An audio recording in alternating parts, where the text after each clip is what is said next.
Money is one of the most important forces in our lives, yet most of us were never taught how it really works. Not how to earn it, but how to think about it. And that is exactly where this book begins. Before we dive in, if you want to understand money, life, and yourself a little better with every book, subscribe to the Book Day and become better than yesterday.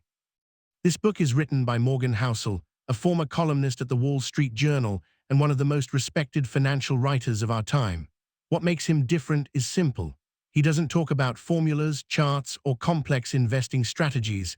He talks about people, their fears, their emotions, their mistakes, and their behavior. Because according to Morgan Housel, money is not about intelligence, it's about psychology. Two people can earn the same amount of money, have access to the same information, and still end up in completely different financial situations. Why? Because money decisions are shaped by personal experiences, how you grew up, what you saw your parents do, the time period you were born into. Someone who lived through poverty will see money very differently from someone who grew up in comfort, and neither is wrong. They are just different. The book opens with a powerful idea. No one is crazy with money. People make decisions that look irrational to others, but make perfect sense to them based on their past experiences. This single idea changes how we judge others and ourselves. Instead of asking, "Why would someone do that?" we begin to ask, "What have they experienced?" One of the most important lessons in this book is the role of luck and risk. We love to study successful people and copy their habits, but Morgan Housel warns us to be careful. Success is never only skill, and failure is never only stupidity. Luck and risk are always present, even if we don't see them. The problem is, luck is invisible, risk is hidden. We often mistake outcomes for intelligence. He tells the story of two people. One becomes wildly successful, the other fails badly. We praise one and judge the other.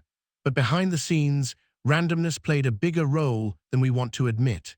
Understanding this makes us more humble when we succeed and more forgiving when we fail.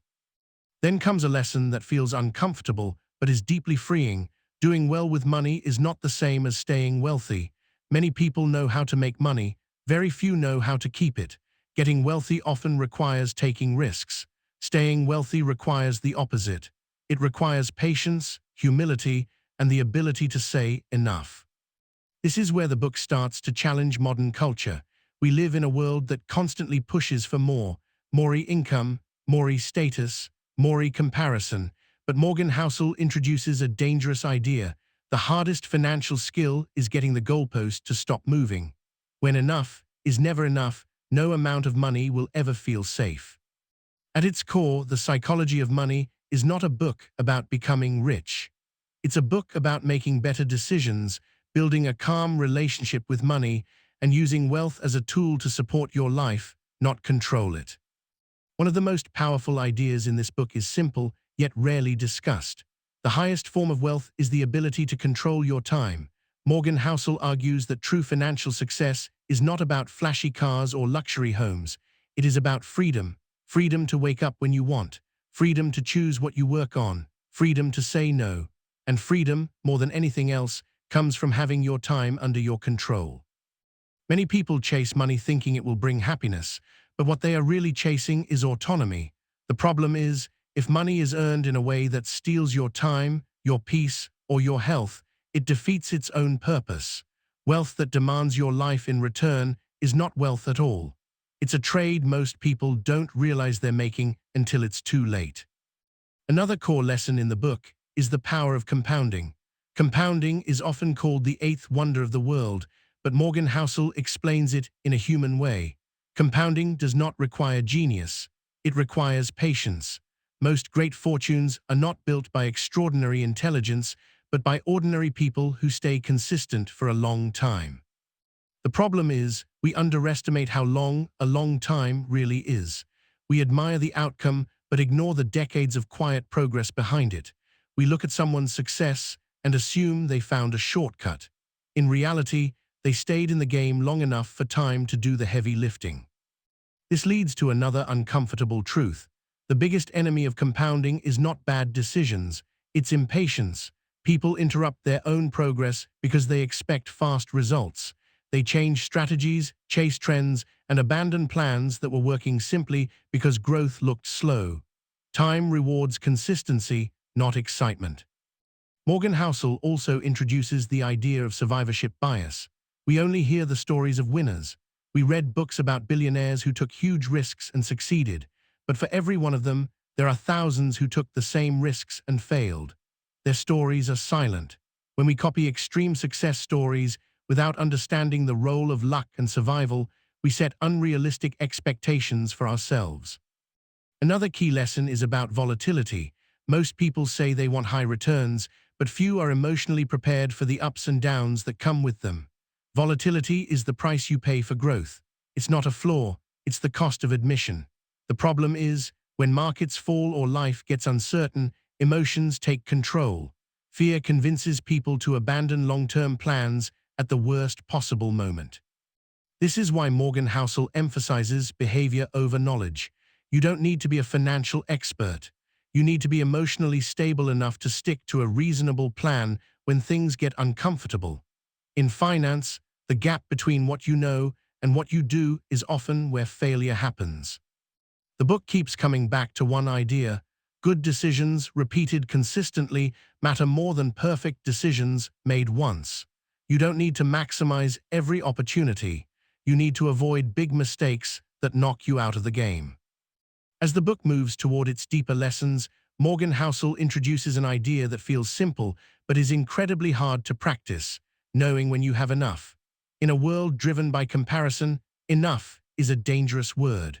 The moment you compare your life to someone who has more, the finish line moves. And when the finish line keeps moving, contentment becomes impossible.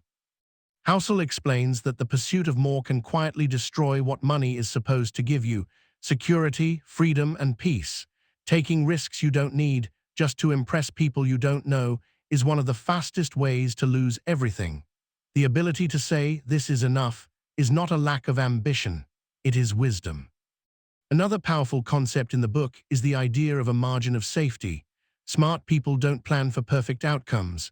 They plan for survival when things go wrong. Life is unpredictable. Markets crash, health fails, opportunities disappear.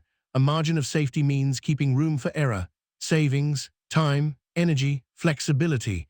These buffers don't make you rich overnight, but they keep you standing when others fall. Housel emphasizes that being reasonable is more important than being rational. Rational decisions look perfect on paper. Reasonable decisions are the ones you can actually stick with during stress, fear, and uncertainty. A plan that works 80% of the time but keeps you calm is better than a perfect plan that makes you panic and quit. One of the most refreshing ideas in the psychology of money is that wealth is what you don't see. We admire visible signs of success: cars, houses, lifestyles, but true wealth is invisible. It's money saved, time protected, options preserved. People who look rich often spend everything to appear successful. People who are wealthy quietly protect their future. Housel also reminds us that the purpose of money is to serve your life, not become the center of it. Money should help you sleep better, not keep you awake at night. It should reduce stress, not increase it. When money becomes a scorecard for self-worth, it stops being useful. So what is the real lesson of this book? It's not about stock picking. It's not about getting rich fast. It's about understanding yourself. Money decisions are deeply personal. Your goals don't have to match anyone else. The right financial strategy is the one that lets you stay consistent, feel secure, and live life on your own terms. The psychology of money teaches us that success with money has little to do with how smart you are and everything to do with how you behave. Patience beats brilliance. Humility beats ego. Long-term thinking beats short-term excitement. In the end, being rich is not about how much you have. It's about how little you need to live a life you enjoy. And that might be the most valuable investment lesson of all.